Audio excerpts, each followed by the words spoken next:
All right, everybody, welcome back to the Nude and Lude podcast. I am Julie Cole. And I'm Joanna Livingston Lewis Hiller Derrick. I'm feeling every last name today. Yeah, that's, that means it's going to be spicy.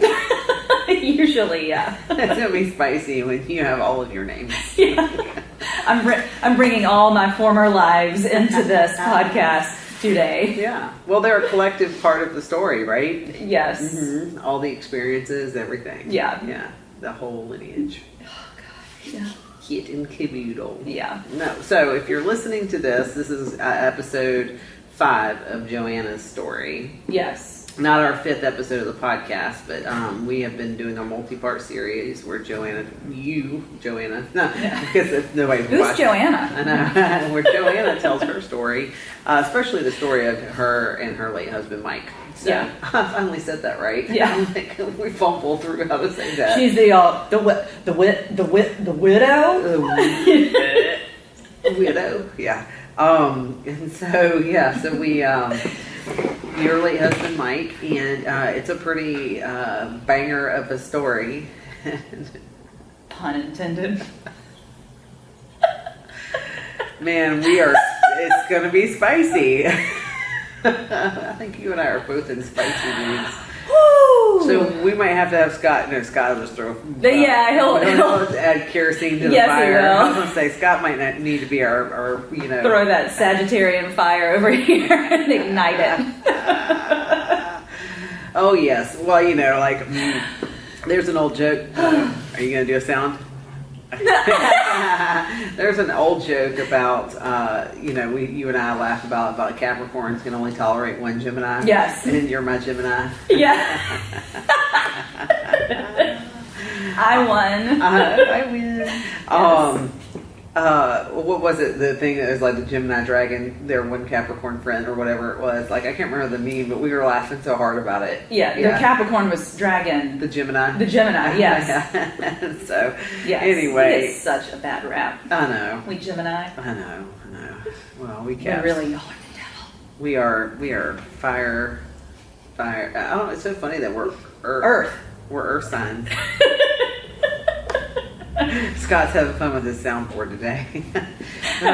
We're Earth spirits, but man, there's a lot of caps, especially the end of December caps that have a lot of fire. Yeah, well, we still need to figure out what your moon and We already ascending. did. What is it? What's your moon? So my ascending, I think, or my moon was Sagittarius, and my ascending Well, there's was your Pisces. fire. Okay, there's Yeah. your fire in your Yeah, water. yeah. Okay. So we're at part 5 of Joanna's story, and I had to go back and correct it on social because we had part 4. Part 3 Twice. was part 4, and part 4 was part 4. So I corrected that, and then at least in the text on the social channels. So yeah. Okay. Anyway, so let's start with a point of gratitude, and actually I'm gonna start my timer because I forgot to do that. While you're doing that, I'll gratify too. I am grateful for my oldest son and our evolving relationship. That's good. Yeah, and doing hard things together. Yeah. We've got some shit going on, and not hugely difficult or anything, but it's just new. It's an FFT, as my sister Brene says, it's the first fucking time. And, Yeah. Navigating it is difficult, Sure. a little bit, because we've never done it before. So Yeah. we're going slow, and we're being honest with each other, Yeah. and just dealing with the facts, and letting the emotional part, dealing with that with other people, Yeah. and then coming back together and dealing with it together. So yeah, I'm very grateful for him. He's really becoming a young man, Yeah. and it's cool to watch. He's maturing, Yeah. and he's really wanting to go on the podcast. He is, and he even asked me if he could be my point of gratitude this morning. Aww. Yeah, and at first I was kind of like, West, I don't know, we'll see. And I was like, yeah, absolutely, Yeah. because we had a good talk this morning, and Yeah. I felt better after I talked to him and saw that he really is cultivating resilience within himself. Yeah, And absolutely. it helps me cultivate resilience also as his mom. Oh, absolutely. Yeah. And you're breaking that pattern of the way y'all automatically kind of react to each other. Yes. Yeah. Yeah, So, for sure. Yeah. So that's good stuff. Yeah. How about you? Yeah, I'm grateful, for sobriety this morning. Yeah. For the capacity just to Yeah. kind of like be, to understand that when we're going through hard things, it's not forever, it's just today. And that no matter what, I'm okay, like life is life, and I'm actually on a base level in a good place. I feel good. Yeah. Yeah. Yeah. So. It is always good to remember, that things will change. Yeah. A reframe I give people all the time is like, when people say it'll be okay, I'm like, it is okay. Yeah. Like, it is okay. No matter what, like, it is okay. Like, there are definitely circumstances that need some resolution, but like, to feel like nothing is okay is a narrative. It's not a reality, right? Because generally we're focused on one piece of a great whole at the expense of the great whole. Yeah. Yeah. And so, yeah. But yeah, so. All is well. Well, all right, so Okay. we left off. Mike was at home convalescing after his Whipple. After his Whipple, that happened in July, and I did want to timeline. July of 2017. Yes, so we're in July of 2017. He has the Whipple at MUSC, comes home, is convalescing at the house. I let him move back in so that I can take care of him. So he's back in the house. And he was in Charleston for a little bit. He was there, he was in the ICU for a couple days, and then several days on just the floor. And then the drive home took like 6 hours, just because I had to go slow. His poor little body was, couldn't stand the jarring. So he's at home, and in October, we went back to Bethesda together as a couple. Well, really quick, because one of the things that you kind of hit on that I think we need to remember too is that, like, you thought that on the other side of the Whipple, you're going to continue to have big, strong, like Mike was just this big guy, and you're thinking big Mike. And this is the magic bullet. Yeah. This is what needs to happen. And then our lives are going to go back to normal. I'll have my husband back. I'll have my business partner back. I'll have, everything will be fine. Yeah, it's all fine. Everything's fine. Fine. It was not. So we go to Bethesda, and that was the first time that I was like, oh shit. Yeah. Because, I'm thinking, oh, we're going as a couple. We're in such a better place now. He's gotten some good therapizing. I've gotten some good therapizing. We've both been to Bethesda separately. Now we're going to go together and have this amazing time with other couples, who can relate and all that kind of stuff. And he puked the whole time. Oh. Yeah. And they feed you really well because of like all the emotional stuff people are going through, and so they feed you really well to just sustain the body and comfort. And he couldn't eat. And he couldn't eat. Yeah. Yeah, I think last time you made the comparison to bariatric surgery. Yes, and like the laricates at the zoo. Like he would eat, and it would either come up or out the other end immediately.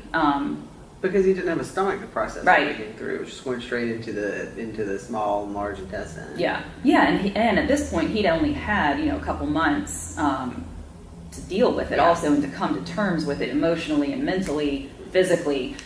And there was a lot of vulnerability in that process for you guys. Oh yeah, for sure. I think the one thing I didn't want to underscore is like that period between, like, because you had a period between coming home and going to Bethesda where there was some bonding around. Oh yeah, a lot of bonding because he was very vulnerable. Yeah, and I'd love to tell the story of my burn. Because that was kind of the.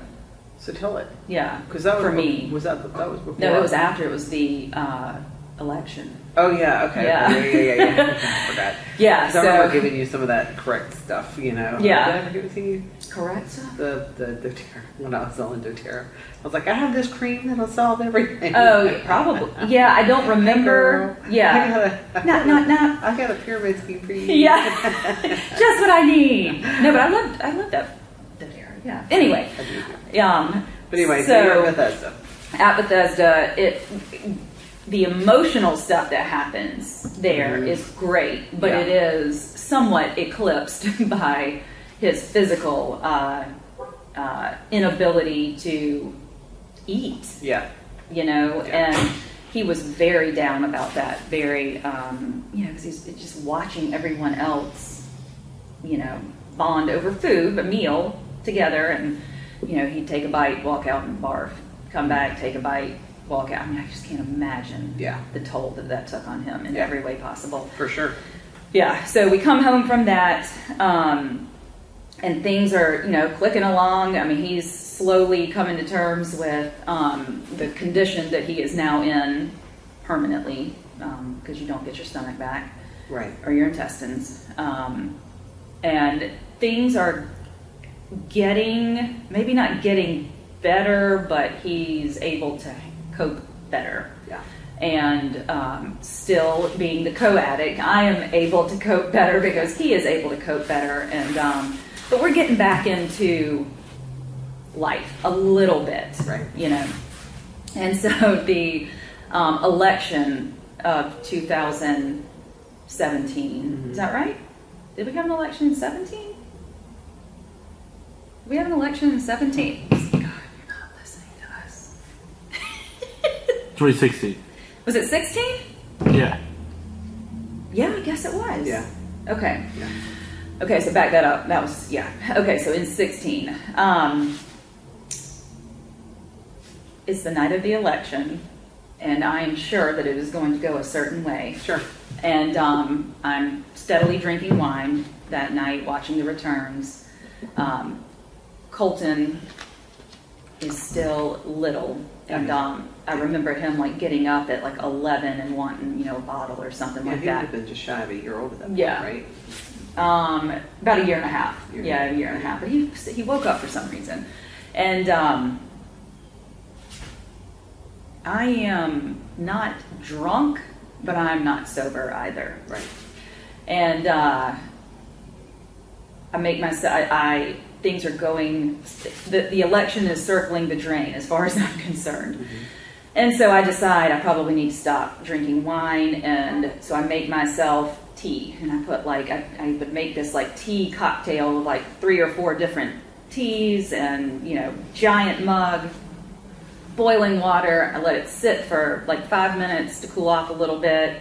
I've got Colton in one arm, my tea in the other, and I go to sit on the couch, put my tea on like the back shelf type thing of the couch, and sit down with Colton and lean back. And when I do, my shoulder hit, I guess, or the pillow hit the mug, and the tea comes just whoosh, all down me. And I don't know if it was the chemical, or not the chemical, but all those teas together, and the heat. I don't know what happened. I had a really thin shirt on, but I got burned. Yeah. Bad. You still have a scar. Big scar. Yeah. And some of it popped up onto Colton, so he's screaming, I'm screaming. Mike's in the living room with us. I put Colton on the couch. I mean, get off of me! And so Mike, pulls my shirt off, and it just looks red. Mm-hmm. And white in some places, but it wasn't immediately like bubbling up or anything. And so that takes a little time. yeah. And let's not forget that I'm pretty numb at this point because of the wine that I've been drinking. And so I call it a wrap on the night, because at this point the election is fucked. I'm burnt, Colton's burnt, in a couple little places where it splashed. And so he goes to bed. I got a gauze and just wrapped it up. I wouldn't let anyone look at it. I wouldn't let anyone touch it. And I convinced myself that, it's fine. I'm going to wake up and it's going to be fine. Mm-hmm. So I wake up. I'm not, touching it. I remember I went in the bathroom and vomited. And I don't think it was because I've been drinking. I think it was just my body's response to trauma that had happened. Mm-hmm. And at this point, I still was not aware of how bad it was. Yeah, you weren't fully cognizant of what was going on. Mm-hmm. No. And so I get Colton up, look at his little burns. They're red, and they blistered, and so I take him to the doctor. And Dr. Whitaker looks at him and looks at the burns, and he's like, he's fine, but what about you? And because I told him I'd gotten burned too, and he could see the gauze around my arm. And I was like, oh, I'm fine, and so can I see it? And so I unwrapped it and let him see it, and he said, Joanna, you need to go to the emergency room right now. Yeah. And I remember like, okay, what? Yeah. You know, and so I got in the car and called Mike, and I was like, Dr. Whitaker says I need to go to the emergency room. Colton's fine. So Mike meets me at the emergency room, and yeah, it's bad. It's like 3rd-degree burns, 2nd and 3rd-degree burns on my arm, and starting from here all the way down to here. And so they start talking about sending me to the Augusta burn unit, and I'm like, fuck that, not going. The doctor that was working, you know, the ER doc that was there that day, he was like, you know, I get what you're saying, because all they're going to want to do is a graft, and then you're going to have 2 places, you know. And he said, if you know, you seem like y'all are like with it and clean and everything. And he said, the big thing with the burn is keeping it clean. Yeah. If you can keep it clean, you know. Taking care of it. Yeah. And so he said, this needs to be dressed and undressed and redressed, you know, twice a day. And like, done. I can do this, you know. And got home, and that evening I'm trying to do it myself. Right. You know, I locked everybody out of the room and got all my supplies. I'd gone to Walgreens or wherever and bought everything, you know, and I'm just bawling, crying. Yeah. Because I realize it still doesn't hurt at that point. Right. But I can see how bad it is, Right. you know, and Jesus, for me, that's half. It's battle. more than half the battle. It's just looking at it, you know, because I am, again, a vain person. I'm like, I'm scarred for the rest of my life. Yeah, I'm not perfect anymore. And so, you know, I hear a knock at the door, because he can clearly hear me cursing and sobbing and all the things inside. And so I let Mike in and lock the door behind him, and we sit on the floor of our bedroom face to face. You know, and he's like, let me help you. And so I let him. And he was so tender and merciful to me, and went so slow and didn't do his normal Mike business of being gruff and, you know, just, you know, bear down and deal with it, you know. He and didn't just barrel through it. No, he didn't, because he could see I was terrified. Here, clamp this piece of leather between your teeth. Right, just bite down, Joe. Yeah. And so for the next 2 weeks, every morning and every evening, he would undress and redress and undress and redress this burn. And I finally would, you know, like, let the kids come in, because they were scared, because I still have not like talked to them about it or let them see it and or anything. And it was hard. It was hard, but it was, I think, that situation that I saw, like, my husband is changing, you know, and he is not the same person that he used to be. Neither were you. And neither was I. Yeah. So it's a dance of vulnerability. Yeah. Like, so I just think that's a really key piece. Yeah. To hit it to their spot. Yeah. Yeah. Oh, I could, yeah. I could lay my head on the table right now and cry like a baby, but I'm just not gonna. Well, I think that, you know, one of the pieces that I, you know, and if you're not in the space today, you know, for me to draw it out, tell me, but I really would love for you to just real quick, like, when you wrote about that, like that dance of vulnerability, it was really beautiful. Yeah. And I know that this tender piece is the piece that you grieve. And it's the piece you probably are just really kind of digging into after all the, you know, like, grief is this ever evolving, deepening process, right? Yeah, for sure. And, you know, it's like, for so long, there were so many things to be angry about. Yeah. Red hot anger about, you know, and anger is powerful, and it gives me a feeling of power, you know. And it also externalizes things. And it externalizes, and I can stay up here. But yeah, 5 years out now, and I'm just starting to feel like the sadness and the what everybody thinks grief is, you know, that hurt and sadness and depressed kind of feeling. Let's say 5 years out and you're in the third stage, you know. Right. Right. Yeah.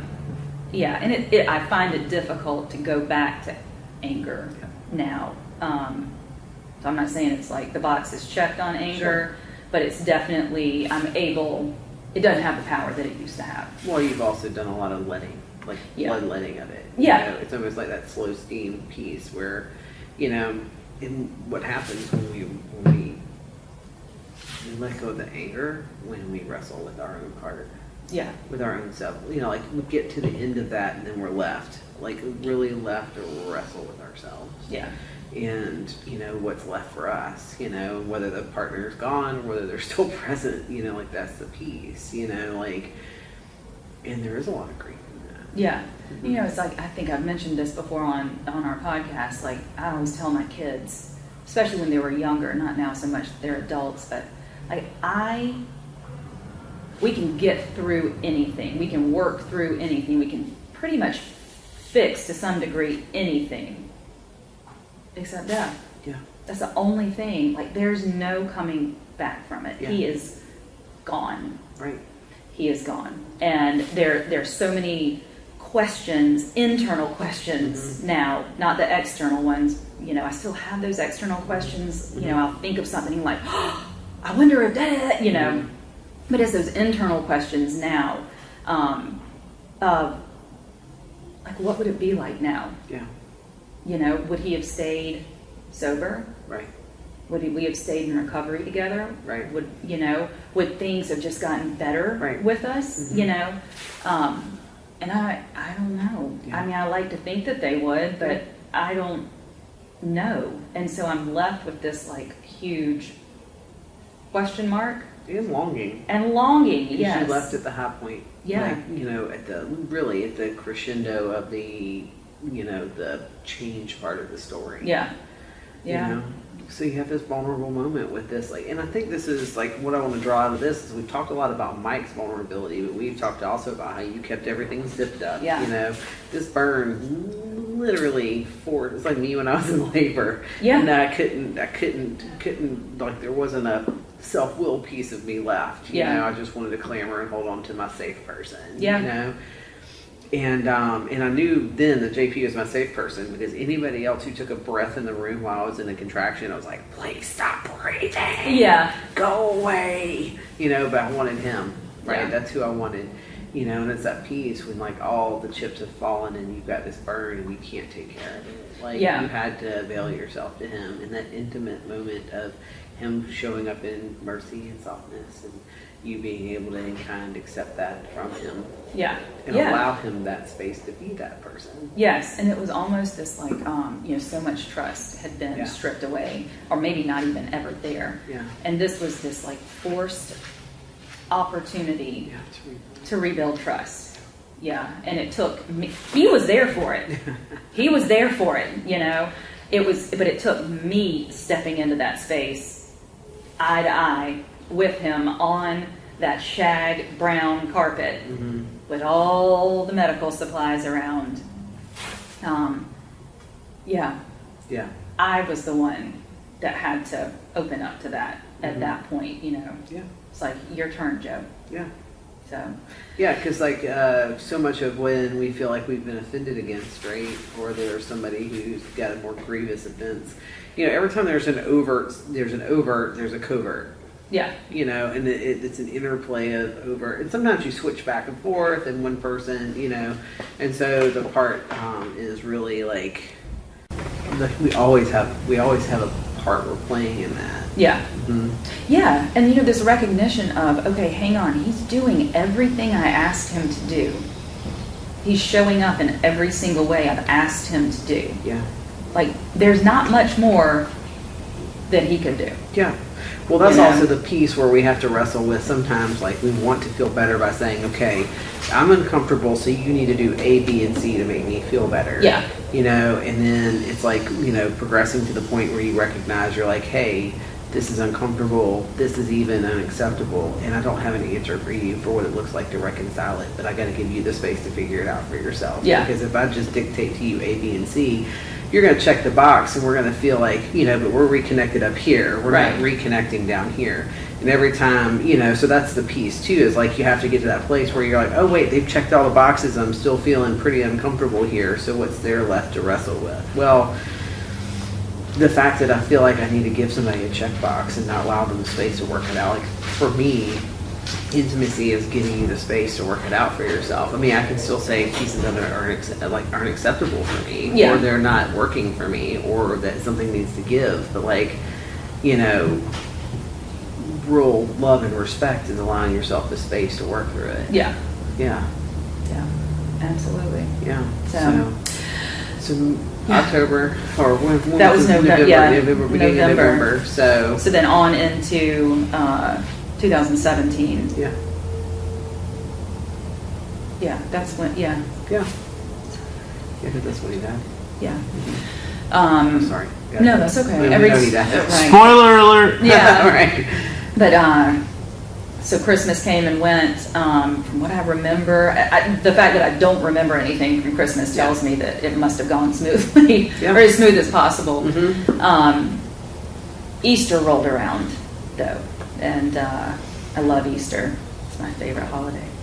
And you know, I've gotten all the outfits, you know, dressed Colton all cute and everything, and had my dress. Mike had his outfit, and he woke up that morning, and nothing had been happening. You know, Right. he'd just been living life.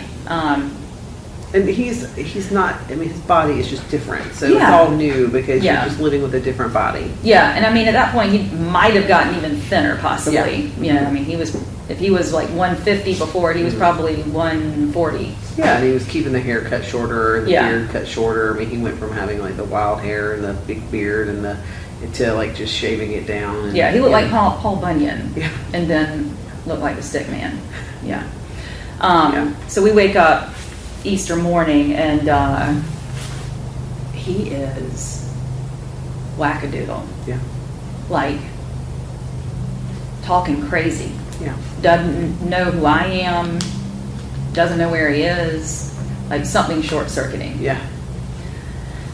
And so I send a picture, or I think I sent a video to one of my friends who is a nurse, and she was like, holy shit, he looks like a yellow highlighter, Joanna. Right.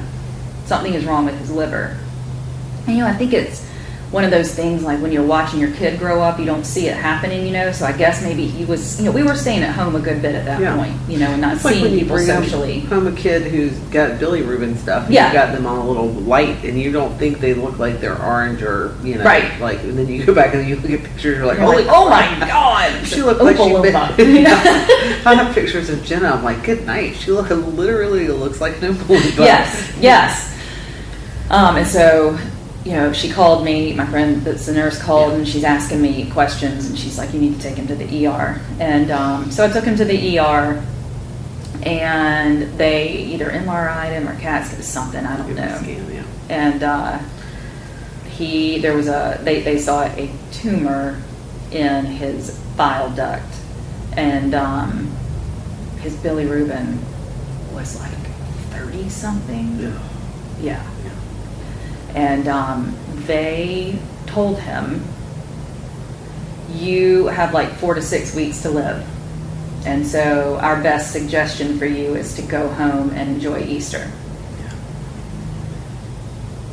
Yeah. And so, I got a call that afternoon yeah, about the nurse. yeah. Which nurse? There. Or the doctor. I guess was it the doctor? Who was it? You were mad at somebody about just how they said it. Oh, for fun. Yes, absolutely. I mean, it was just like, you know, Mhm. telling me that they had a chicken biscuit for breakfast, Mhm. you know, and they told me first, and I was like, y'all are not going to tell him Yeah. this. I will go tell him. Yeah. And so I went and told my husband, the father of my child, you know, this is what they're telling me. Yeah. And you were upset because it was so matter of fact. Yes. Yeah, it was almost like, you know, Yeah. you need to go to the store and get some coffee. Right. You know, on the way home. We're out of eggs. Yeah. Yeah. Just how kind of non-committal and meh it Right. was. Right. I think there was some, yeah. big curse words. Yes, big cuss words. Yeah, but I do remember you very distinctly calling me that afternoon. Yeah. You're like, do you have a minute? I was like, Yeah. Sure. Yeah. Wow. It was some shit. Mm-hmm. And so I went and told Mike. He ripped his IV out, and we left. And went to my sister's, and he gorged himself with ham and all the sides and all the Easter sides, vomited several times, and we went home. Yeah. And I went to my friend Lauren's house and got hammered. Hammered. And my Liza came and picked me up. They lived like a mile down the road from us, but I knew I was in no shape to drive. Right. So she came and got me, and yeah. And so after that, it was, we went back to MUSC. They tried to do a stent. So MUSC at first saw the scan and said they didn't see something. Yeah. Said they didn't see anything. Then You're they like, oh, everything's fine. Right. And then, yeah, we were back on that roller coaster of, you're fine. No, you're not. Oh no, because we were touching base through that process, and then you called and you said MUSC said everything was fine. Yeah. So I don't know what's going on, and the next thing we know. Yeah, they've sent it to the M&M mortality board. Yeah, the meeting of the minds. Yeah, it's the mortality and morbidity Yes. review committee. Yes. They have some of those for every duck. Yeah. Yeah, like I was on the one for maternal mortality and morbidity. Yeah. Review committee, normally you're reviewing the deaths to Right. see if there's strategies you can work on from population health perspective to do interventions for folks who Yeah. are high risk for mortality. Yeah, but I think this was all the different disciplines Yeah. of oncology. Yeah, in the hospital. Yeah, met at MUSC and looked over all of his scans and all the information, his blood work and all that kind of stuff. And they were like, no, we do think we see something, so we want to try a stent. And I remember it's funny the things you remember, two different types of stents. There was like a removable stent that was slick, metal kind of, and then there was a mesh stent that could not be removed because tissue grows into it. And you put those in the people who were probably going to die. Is all I remember thinking, is they're putting the mesh stent in him. This is not good. And so yeah, within a week of putting the stent in, it was blocked again. And MUSC washed their hands of him. And they were like, there's nothing more we can do. And he couldn't even do any sort of like palliative chemo because his bilirubin was still so high. He couldn't tolerate it. He would instantly die from it. Yeah, because his liver couldn't process the poison, I guess, filter the poison out or whatever. And so they said, give us a call if you can get your bilirubin down. And so we left Charleston and never returned, and came back to Columbia. Mike was in very high pain. That was a weird way to say it. He had a lot of pain. And so we went to see Dr. His just GP, who we thought was such a dick at first, back 2 years before, and ended up being a saint, and would come and do house calls every day after he would get off of work. And anyway, we went and saw him at the office, and he looked at everything, and I remember him coming in the room and saying, Mike, we've got to talk. We've got to have a really frank talk here. Yeah. You're going to die, and you're going to die soon. Can you fucking imagine? Yeah. I just cannot even imagine. I mean, I can't imagine. I heard it, but my own body is going to die. I cannot. And he was belligerent about it. The fight that he had left in him, he put it all towards that, and he was going to figure it out, and he's, just didn't accept it. And Dr. McKay wanted to admit him to Baptist. and I'm not really sure why. Mhm.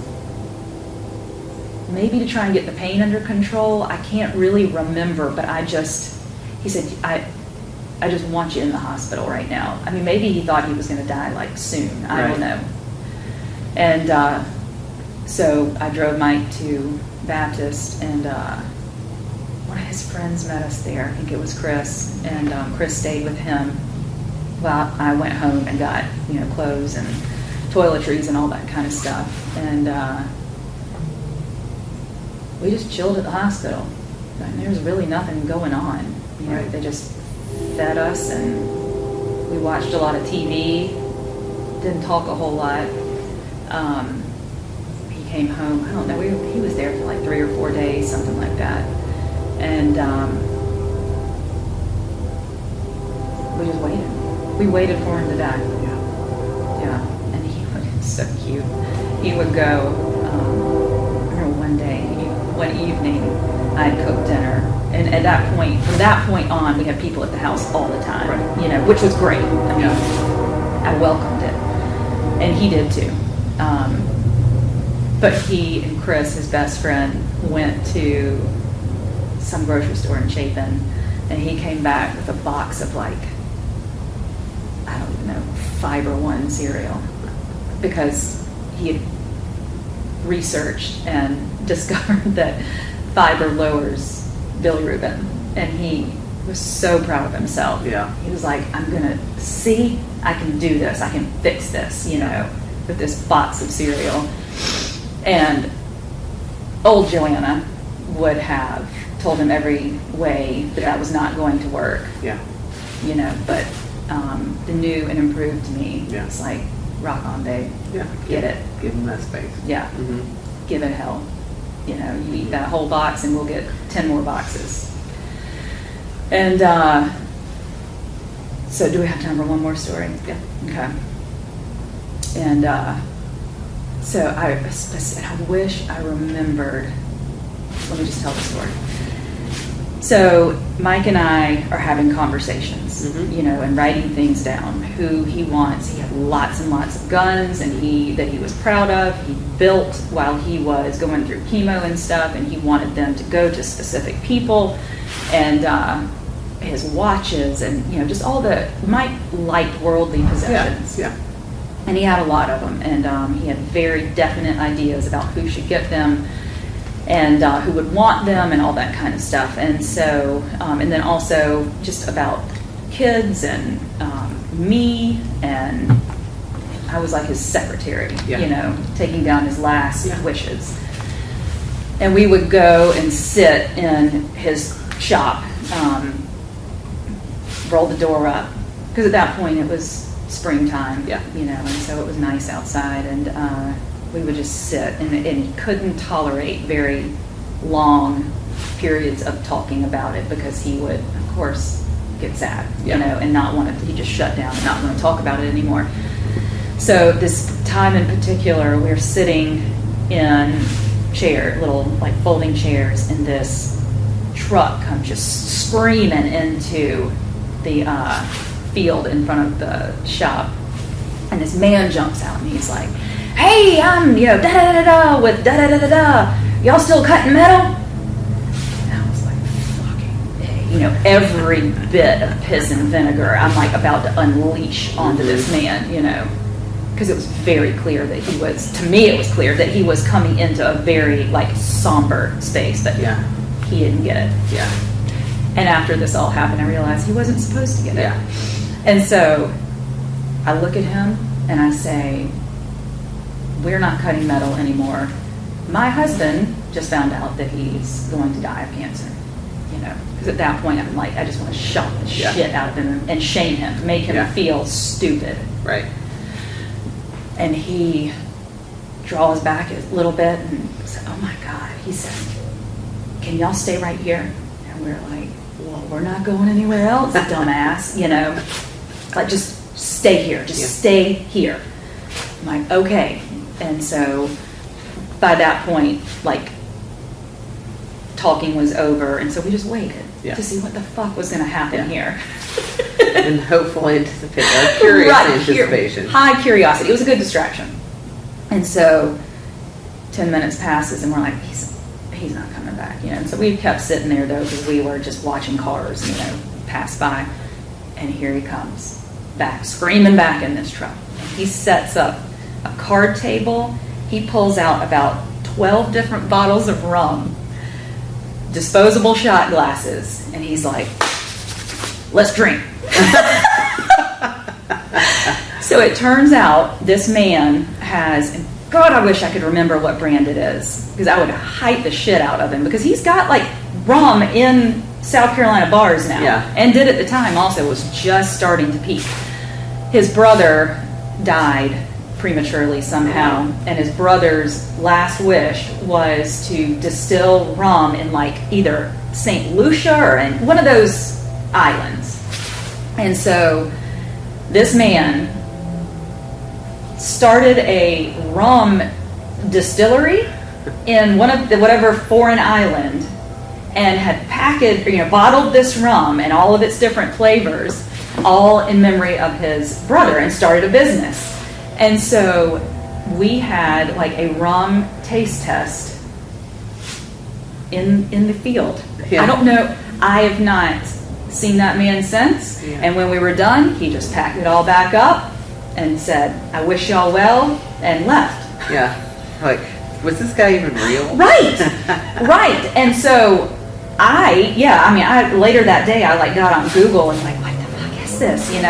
And he's real. Yeah. And I was thinking about it today driving, like I want to get in touch with him and just tell him what a godsend that was, because it's just for a moment. Yeah. We forgot. Yeah. We were being served this delicious rum, Yeah. And so that was at the end of May. June 1st, Mike had his, was it June 1st? No, it wasn't June 1st. It was the end of May sometime, had his 1 year sobriety anniversary. And all of his people came from SA, and by that point he was not in this world. Yeah. Mike wasn't. And so they gave him his chip and everything, his 1 year chip. And I remember I had Colton in my arm, and I was just going back and forth, back and forth, back and forth, watching, looking into the shop to see what was going on and stuff. And but it was just a really sweet thing that they did for him. Everybody came. Yeah. And there was a table full. And I remember looking back, and Mike had his head back. I don't even know if he was awake, because he didn't stay awake for long periods of time at that point. So then everybody left, and then I can wrap this up real quick. Yeah. Might as well. Because there's definitely like another piece to this whole part. Going through the funeral and everything. Yeah. That's its own. Yeah. That's worthy of its own episode. Yeah. So, what is the Memorial Day? Is that the holiday at the end of May? Yeah. So Memorial Day morning, we wake up. He's still ambulatory. He still, can take care of himself, dress himself, all that kind of stuff. We wake up. We've got plans to go to my sister's for a party, Labor Day party there, Memorial Day party, and we get there. Everything seems to be okay. Mike is kind of like wandering around her house. At one point, I found him in their bed, but I was like, he's just tired, And but he was becoming more discombobulated mentally, and he looked at me at one point. He had gotten in the jacuzzi. And there was just so much happening around him and stuff. And I remember him looking at me and saying, "You gotta take me home, Mama." And so we got in the car and left. And by 11 o'clock that night, he couldn't walk, he couldn't talk, he couldn't do anything. And I got his mom's like rolling walker, and he would sit on it. It was one of those that has a seat on it, and I would push him to the bathroom, to go to the bathroom, push him back. He'd get in the bed. But he was so like restless, and he was constantly trying to get up. And I remember just, God, it was 3 a.m, and he's still trying to I gotta go to the bathroom. bathroom. It's just devolving. His ability to talk, his ability to do anything. And by that morning, I mean, he was in a coma. Mm-hmm. And so I called, hospice had already been called, maybe a week before. I called and let them know. I hired a nurse to come because I could already tell that nighttime was going to be hell. And I had to sleep. Yeah. I had to sleep. Yeah, you have to take care of yourself. Yeah. And so she would come at night, and I would go sleep with Liza in her bed, and wake up in the morning and start all over again. And so that was, May 31st Somewhere into there. June 1st. Yeah. And he lingered for several days and did not eat after, I think he ate something at my sister's that day, but that was the last time he ate or drank. Mm-hmm. And had he wanted to, absolutely, but he was in a coma. Yeah. And we would take those like swab things and try and put them in his mouth, and it would just dribble out. Yeah. And so the morning of June 6th, I woke up and Mary Jordan, my oldest, was the only one there. Excuse me. And I called her in. The nurse had already, had left, and I called her in because I needed to change his. He was in diapers at that point. And she was the only one there because it was early morning. Nurse had already left, and so she helped me. And when I took the diaper off, I could tell that something was happening. It was like all the blood was like disappearing from his body. Mm-hmm. And I just knew. And so at about, 2 o'clock, 1:30, 2 o'clock that afternoon, I talked to him. He was still in a coma, but I said, I'm going to start writing the eulogy. And I sat down on the floor with my back against the window, poured myself a glass of wine, opened up my computer, and I started typing. And I don't know what it was, but I all of a sudden looked up, and I could tell it was going to happen soon. Just a feeling. And so I got one of the kids to go get his parents, who lived about a football field away from us. And his mom and his dad came, and within 15 minutes, he took his last breath and died. And it was about 3:15, something like that in the afternoon. Yeah. And he was gone.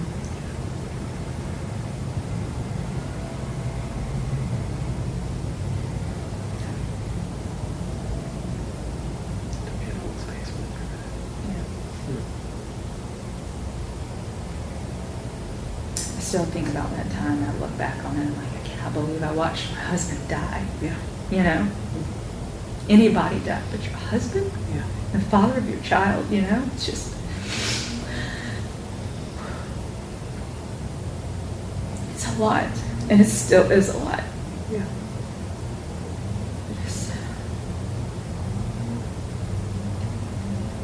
And so, somebody called the coroner, and somebody called hospice, or maybe hospice was already there, I don't know.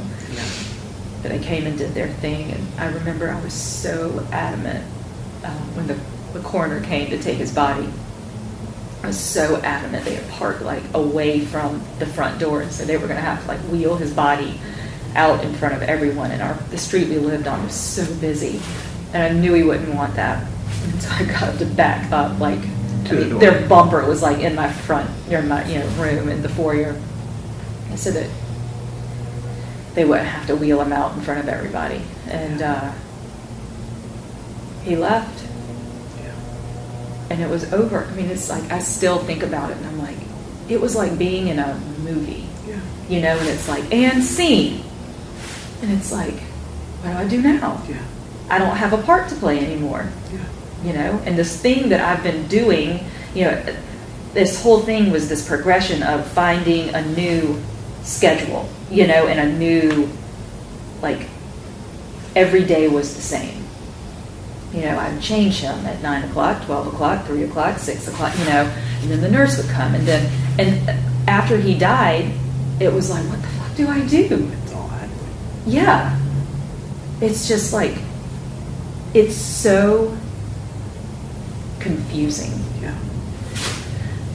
It's disorienting. It is. I mean, I haven't been, like, death is disorienting. Yeah. When you look around in the gulf of emptiness that exists, it's like your head literally cannot wrap around No, it. You no. cannot wrap around it. No. And this is it. Like, so here we are, 5+ years later, and you're still wrapping your head around it. Yeah. I still don't understand it, I still don't.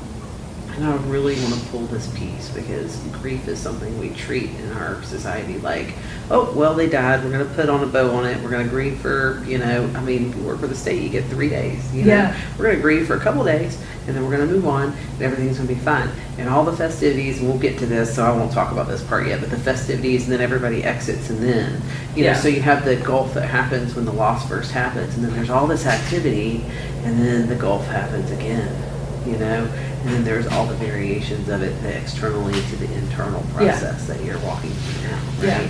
Because you're still dealing with the gulf that left Yeah.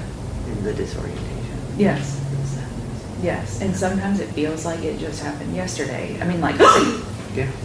Yeah. Yeah. God, he's gone. Yeah. Yeah. You're not going to walk in and see him there anymore. No. There's not a phone call. Mm-mm. There's not a being called mama. No. Arguing Arguing with him, grumbling with him, listening to him, complain, all the familiar kind of things. Yeah, getting excited about, whatever it is that we're doing in the shop or he's doing in the shop and, texting me, come out here. Me being like, oh my God, what are you going to show me now? Like I'd do anything for that. to get a text and come look, Yeah. see what I've done, Yeah. Yeah. All I remember about the rest of that day, and I still give my dad shit for this, Mm-hmm. I realized I was hungry. Mm-hmm. And all I wanted was white rice and kimchi. I don't know why. Yeah. That's all I wanted. Salt, salt and comfort. Mm-hmm. And so I made myself some white rice and got the kimchi out. My dad was there. And I remember him walking up to me, and I'm just standing on the other side of the island, like eating, dead eyes, looking at him. And he peers over into my bowl and says, white rice? Why not brown? I said, because I fucking want white motherfucking rice. Yeah. Go away. Yeah. And, we all deal with grief differently, Yeah. and he just wasn't there. Which highlights a point that we can deep into. So the gulf, the disorientation, but also the now nobody knows how to address you anymore. Right. Right. So you I'm the widow. Yeah. I have become that person. Yeah. So we're going to wrap it on that. Okay. So your whole, not only your role, but your identity shifts. Yeah. Because I've been this man's caretaker now for 2.5 years to some degree. Mm-hmm. But he's also your partner. Yeah. Yeah. So. I have no job left. Yeah. Well, and also your role, like not your role, but who you are as a person has shifted. Yeah. And in not just in reality, but how everybody sees you and addresses you. But even in the in the external world, it's like I'm not a caretaker anymore. Yeah. I'm not a wife anymore. We don't have a construction company anymore because he died. He was it. Everything is gone. Yeah. So I mean, it's just like the entire life got burned down in that moment. Stripped. Yeah, Yeah. stripped. That's better. Stripped with that last breath. Yeah, and forcibly stripped. Yeah. Like I'm not giving this over. No. This is just whoosh. Yeah, you can give anything Gone. to not have to be there for that last breath. Yeah. I just want to say thank you, for your continued vulnerability, for giving me space to just like sit with you in it and allow me to be with you in it. Yeah. And for sharing it. Yeah. There's somebody out there who your experience is helping. Yeah.